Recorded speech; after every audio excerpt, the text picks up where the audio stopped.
The president earlier in his term, talked about a strong emphasis on the Asian Pacific. He has visited there, the Vice President's visited there, the Secretary of Commerce and others, and we want the Congress of the United States to be part of that initiative. Of course, as a West Coast person, we see the Pacific as that's our home. We're part of that as well. That is not to diminish the importance of our transatlantic relationships as well. But I'm very excited should we go to the countries that you'll be hearing about along the way.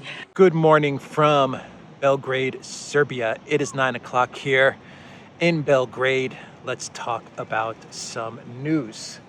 And let's get started with Pelosi and Taiwan. Now, you saw the opening intro video of Nancy Pelosi trying to explain her reasons for going to Taiwan, and obviously she has none.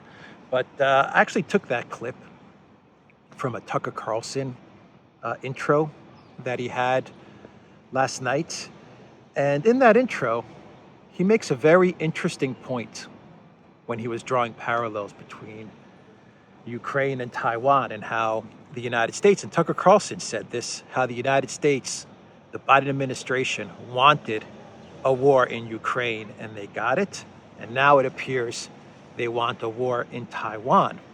And the interesting point that Tucker brought up, which I didn't really think about, as I've also been trying to draw some parallels between the escalation with China and the escalation with Russia, is that a couple of weeks before the war got started, the special military operation got started, we had the Munich Security Conference, maybe not a couple of weeks, maybe like about a month or two before the special military operation got underway on February 24th. You had this conference in Munich, and Biden decided to send Kamala Harris to this conference. Now, Russia had been making statements almost on a daily basis, saying that Ukraine has to come out and say that they are going to not join NATO and that they will pursue a neutral status. And they had been saying that for almost like every single day. Russia was making these warnings. They were making their policy known to the entire world. And here you have all these globalist Davos elite of the collective West descending in Munich for the security conference, and the United States, knowing Moscow's position, they sent Kamala Harris to this conference. And what does Kamala Harris do when she's in Munich? She reads a statement, a prepared speech, a prepared script from the Biden White House, where she encourages Ukraine to join NATO, where she once again parrots the narrative, parrots the line that Ukraine is free to join whatever alliance it wishes, and we encourage Ukraine to join NATO if that is its desire. And then you had Ursula von der Crazy seconding that thought from that script from Kamala Harris. And then you had Olaf Scholz also jumping in and saying he agrees with Kamala. And well, we all know how that turned out. And here you have the same kind of situation. That was Tucker's point. You have the same kind of situation. Now you're sending Nancy Pelosi, 82-year-old Speaker of the House, worth $200 million, completely insane, drunk every other day, has no idea what the hell's going on. Very much like Kamala Harris, minus the drunk part, and the 82 part. But the insane part holds, and the part about not knowing what the hell's going on. But here you have Nancy Pelosi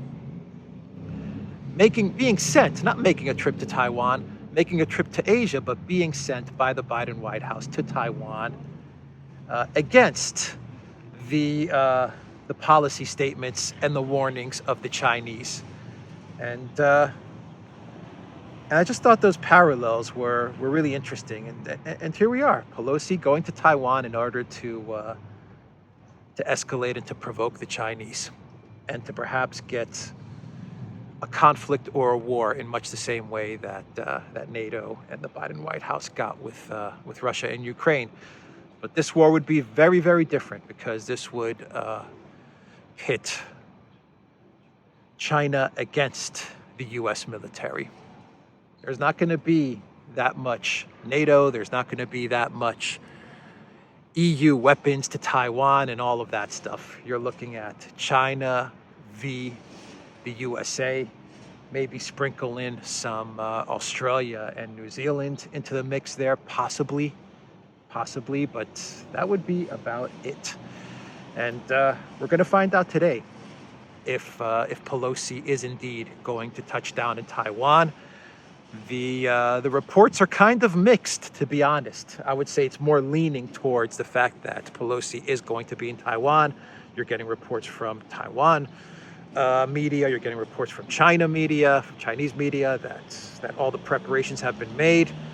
Pelosi is supposedly going to be arriving in Taiwan this afternoon. I have read reports that have stated that Pelosi may actually arrive in Taiwan towards the end of her Asia tour via the Philippines. But most of the reports that we're getting are saying that Pelosi will be in Taiwan today. Interestingly enough, today, August 2nd, is the day that China has decided to hold military exercises as well. The Chinese military will hold exercises in the South China Sea from August 2 to August 6. Today, 4 Chinese fighter jets J-16 entered Air Defense Identification Zone, ADIZ, of Taiwan. That is a tweet that I'm reading from Zero Hedge, and the Zero Hedge tweet says, on the top of this retweet, it says, "Guess who won't be flying to Taiwan?" So that's the big story. Will Pelosi be in Taiwan, or will she blink? Will the U.S. blink? Will the Chinese blink? This is a big game of chicken, a very dangerous and a reckless game of chicken that didn't have to be. This didn't have to happen. There's no reason for Pelosi, insane drunk Pelosi, to go to Taiwan. She's not accomplishing anything, but the Chinese obviously now cannot back down. They're going to lose face. And what retaliation awaits the United States or Pelosi or the massive military escort that's carrying Pelosi? What does China do? What's the retaliation? I have no idea. I still believe that we're not going to have a conflict right now, but I just don't know. I do believe that a conflict now is 100%. It's going to happen between the U.S. and China. If it doesn't happen now, it'll happen in 3 months. If it doesn't happen in 3 months, it'll happen in 6 months. Always keep in mind how it took about a month or two after Harris's trip to the Munich Security Council and egging on Zelensky to join NATO. You had the special military operation a couple of months afterwards. By the way, it was at that same Munich Security Council that Zelensky, of course, scripted by his puppeteers at the Biden White House, made the claim that Ukraine will acquire nuclear weapons. It was that same Security Council where Zelensky said that Ukraine will obtain nuclear weapons, and that was the straw that broke the camel's back with regards to Moscow's subsequent special military operation on February 24th.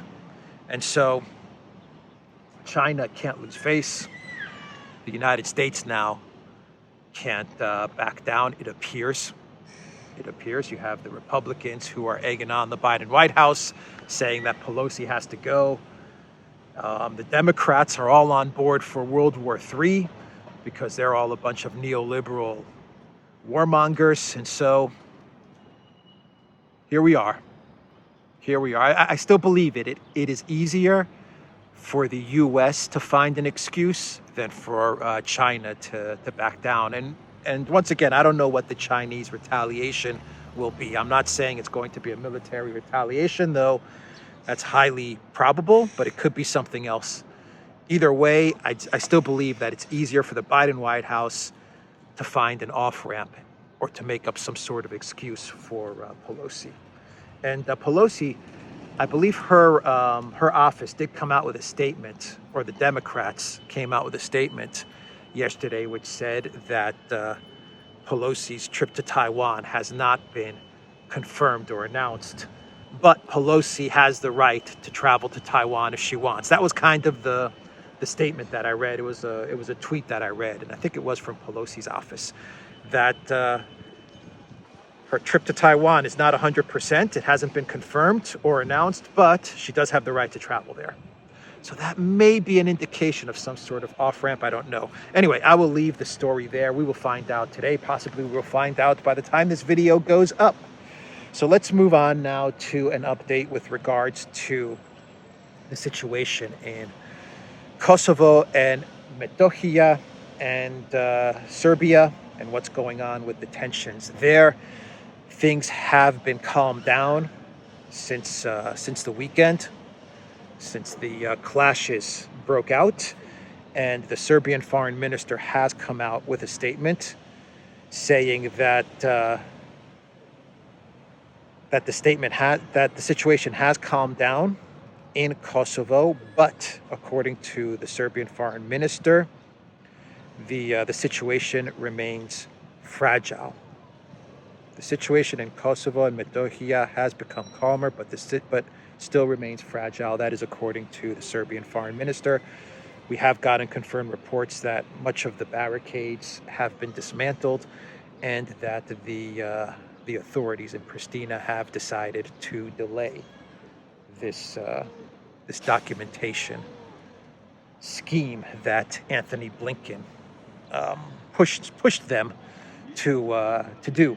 And make no mistake about it, Blinken's trip to Albania and the recent statements from the authorities in Pristina with regards to entering the EU and all of these things that happened in the past week, it was no coincidence. The authorities in Kosovo would not have done this. They would not have pushed up and tried to fast track this redocumentation policy if it wasn't at the behest, at the orders of the State Department. So the State Department was trying to provoke Serbia, trying to provoke Russia. They're trying to provoke China. We've got information that fighting is breaking out again in between Azerbaijan and Armenia as well. All kinds of things are happening, and at this moment in time, I can't keep up, to be quite honest, with all of the hot zones that are flaring up right now. But for the moment, things in Kosovo and Metohija have been diffused. But the main point of the foreign minister, the Serbian foreign minister's statement, is the word still remains fragile. That's the main part of his statement. That's important. Things have calmed down, but it still remains fragile, and that's the big takeaway. This has been diffused, but it's not over. This is going to flare up again, and eventually we're going to get, unfortunately, I believe we're going to get some sort of conflict in the Balkans, and we've talked about this on the Duran a lot. Alexander actually talks about this in a video that he made yesterday. He talks about this in more detail, but the basic takeaway is that the collective West has created all of these microstates, and then you have Kosovo, which is a province of Serbia, a breakaway province of Serbia, and they've created all of these micro entities. They've placed all of these NATO bases, and U.S. bases on the territories of these micro entities. They're shoehorning these entities into the European Union, which really they shouldn't be in the European Union, because they really don't add anything to the EU, nor do they fulfill any of the EU requirements necessary, the fiscal and the economic requirements, to be more precise. And I say that as someone who's coming from Greece and Cyprus, and I believe that Greece and Cyprus don't fulfill the economic requirements of the EU. So I'm not trying to lower these states by saying, these micro states around Serbia, by saying they don't belong in the EU. I don't think that Greece fulfills the requirements to be in the EU, but they're doing all of this to provoke Serbia, to raise tensions with Serbia, because here you have this powerful state in the middle of the Balkans, and it's being surrounded by all of these micro states, which are either in the EU or about to head into the EU, or in NATO or about to enter NATO. They either have a NATO military base or they're about to get a NATO military base, and the situation is just untenable. It's perfectly designed for a conflict in the future. So I'm going to leave it there with the update with Kosovo and Metohija, and I just got an update right now saying that Pelosi has arrived in Malaysia, and that's where she is at the moment. She is in Malaysia. And so is she going to travel from Malaysia to Taiwan? Let's see. So let's shift gears now before I do a clown world and talk a little bit about the gas situation in Europe, because we got this interesting Bloomberg article, which has the title, "Germany has 3 months to save itself from a winter gas crisis. Olaf Scholz's government was slow to react when Russia squeezed gas supplies. Now cities are cutting back on lighting and hot water in a bid to avert disaster." And my clown world is actually going to come from Spain, from Prime Minister Sanchez, and it has to do with gas. By the way, Prime Minister Sanchez, before I forget, let me jump back to Kosovo. Prime Minister Sanchez was in Albania, the Spanish Prime Minister, and he actually came out with a statement. Now, Spain doesn't recognize Kosovo for obvious reasons. Sanchez was in Albania, and he said that the breakaway region's unilateral declaration of independence from Serbia violated international law. That is exactly what the Spanish Prime Minister said as he was meeting with Albanian Prime Minister Edi Rama, as he is touring the Balkans. And I believe he actually had to go back to Spain because of the tensions.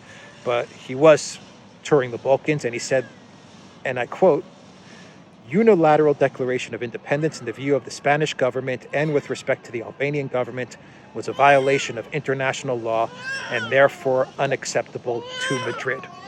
So those were the statements from Sanchez, and Sanchez is going to give us our clown world as well. But I just wanted to get to that because I thought that was interesting. There are a lot of countries in the European Union who are absolutely dead set against the recognition of Kosovo. So I believe they probably put some leverage. They put some pressure on the EU to also tell the Kosovo authorities, look, and to tell their counterparts at the State Department, look, we can't go on, we can't have this conflict in Kosovo at this moment. You know, given the economic situation, given the feeling of many member states. Keep in mind, if Kosovo continues to press on with this recognition, well, you know, you may lose a lot of the solidarity of the EU member states with regards to Ukraine, because they're going to say, look, we're going along with you with regards to sanctions Russia and Ukraine, but Kosovo is a red line for us. We're not going to go along with you on this issue. So a country like Spain would say, we're not with you, Ursula von der Crazy, on this Kosovo issue, so back off. So I thought that was an interesting statement from Sanchez. Anyway, Germany and gas. That was a that was an interesting title from Bloomberg. And the Russians, Gazprom, they're actually coming back to the EU and to Germany, and they're saying, look, you're now in this 3-month crisis period where if you don't solve the situation, you're going to have a massive economic crisis on your hands, and we have a solution for you. And this is what Gazprom is telling the European Union, and specifically Germany. If you want to solve your energy crisis, why don't you just tell Zelensky to open up the gas flows from the Sudza? Crisis solved. Remember in May when Zelensky cut off the gas supplies from the Sudza route from Russia through Ukraine to the EU, and he did that once again under the orders of the Biden White House in order to kind of put pressure on the European Union so that they can then put pressure on so that they can then place more sanctions on Russia. It was some sort of leverage scheme that the Biden White House and the Zelensky regime cooked up. Let's cut off some gas that flows through Ukraine through the EU in order to shock the European Union and get them into action so that they can take a tougher stance towards Russia. And it didn't really work out too well because the logic is kind of flawed as well, but that was kind of their thinking. I still believe that this was also done. Cutting off the gas via Ukraine to Europe was also just part of squeezing Germany. Remember, the NATO neocon mantra is always, with regards to Europe, keep Russia out, keep America in, and keep Germany down. So you can see in May that from a bigger picture view of things, that the plan was always to deindustrialize Germany, and they started with that pipeline in Ukraine in May. We kind of forget about Zelensky shutting off the gas to Europe in May, but he did that. And Gazprom is saying, you know what, if you want to get some gas flowing, there's always the Sudza. And Gazprom is right. They are absolutely right there. So I thought that was an interesting comment from Gazprom. By the way, there are statements coming from Gazprom as well that the turbine, and I believe the second turbine, because they mentioned the facility of Porto, I believe it's called Porto Valle, if I'm not mistaken, was the facility where you had the second turbine that needed repair, that brought the gas flows from 40% from the first turbine down to 20%. And I believe it's Porto Valle, the turbine station. But anyway, we're getting statements from Gazprom, which is saying that this turbine has also been sent to Canada, to Siemens, for repair, which is really, really interesting. I mean, I knew that Siemens had they had a license till 2024 to fix 5 more turbines, but I wasn't sure that the second turbine that needed repair was also going to get sent to Canada. But that's how it looks. And this is a statement coming from Kremlin spokesman Dmitry Peskov. And it's not exactly clear that it is the pipeline, that it is the second turbine, because Porto Valle is a compressor station, because a lot of people are saying even the first turbine has not been delivered to Gazprom, though the documentation has been delivered. I don't know.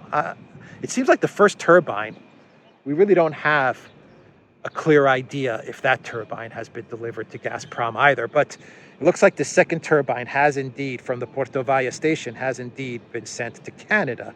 Gazprom has outlined the real situation, the actual state of affairs. There are breakdowns that require urgent repair. This is from Dmitry Peskov. And there are certain artificial difficulties that were introduced by the very so-called sanctions and illegal restrictions, Peskov said, commenting on the situation around the return of a turbine from repairs in Canada and the subsequent reduction of Nord Stream's capacity to supply gas to Europe. The situation needs to be sorted out and there's not much Russia can do here. One of the turbines from Nord Stream's Portovaya compressor station, which facilitates gas deliveries from Russia to Europe, has been stuck at a Siemens factory in Canada for several weeks due to Ottawa's sanctions against Russia. I really am not sure if this was the first turbine or the second, to be quite honest. Just because he says the Portovaya station, it leads me to believe that this is the second turbine, but we have lost track of the first turbine too, it seems. I mean, what a mess this has turned out to be. So simple, such a simple process, such a simple thing, and it's turned out to be a complete mess. So now you have a second turbine, which is stuck in Canada. And I read you the Bloomberg title. If Germany doesn't sort this out, they're in really, really big trouble. And it looks like they're not even close to sorting this out. And Olaf Scholz is going to have to call Trudeau. He's going to have to give Trudeau a ring and say, look, Justin, how many damn turbines do we have in Canada, you idiot? And Justin's going to be like, Olaf, to be quite honest, I don't even know, but I'll do my best to get those turbines out to you. Trust me, Olaf, I'm doing the best I can. I just don't know what to say anymore. I also read that Bloomberg article, and I feel for you, Olaf. I really, really do, but this is just out of my control. I'm just doing what Blinken, Sullivan, and at the end of the day, what Klaus tells me to do. And if they tell me that I can't get these turbines to you because of sanctions, well, Olaf, what can I say? Olaf must be like, Scholz must be pulling his hair. Or maybe not. Maybe he wants to deindustrialize Germany as well. Who the hell knows? This is, what a freaking mess this has become. I mean, a real mess. I've lost track of the turbines. I have really lost track, but the main takeaway in all of this is that Germany is not able to fix their gas problems. It's just not happening. It's obvious. The German leadership is just not capable of sorting this out. That's the bottom line. Let's see, what else? Should I get to my clown world? Yeah, let's do a clown world, and it has to do with the gas situation. By the way, the oil situation, it looks like the insurance on tankers thing prohibiting London from insuring tankers is also about to collapse. So that is another retreat from the collective West.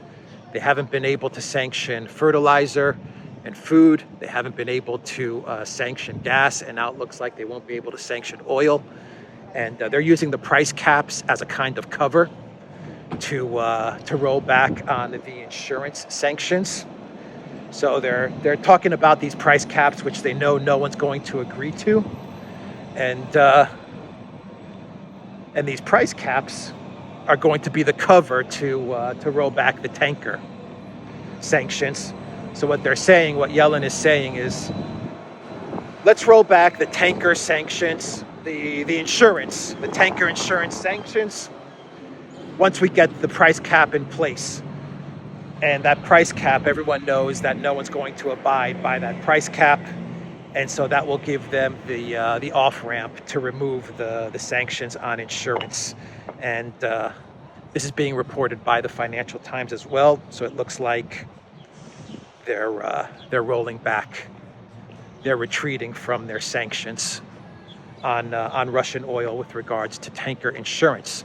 So let's do a quick clown world. And this clown world has to do with the Spanish Prime Minister, Mr. Sanchez, who has said that he has figured out a way to save the EU on their energy problems. And his solution with regards to Spain and the European Union is that people should just not wear ties. That is his solution, to go tieless. That is the way to fight the heat wave and to save on energy costs. He said, I would like you to see that I am not wearing a tie Sanchez told reporters, that means that we can all save energy. So I have asked all ministers and public decision makers to follow suit. No pun intended. And I would also like to ask the private sector that if they haven't done it yet, when there is no need, they should not either wear a tie, because in that way, we will all be contributing to the energy savings that are so necessary in our country. So that is the statement from the Prime Minister of Spain. That is his plan to fight the heat wave and to turn off the air condition, is to just not wear a tie.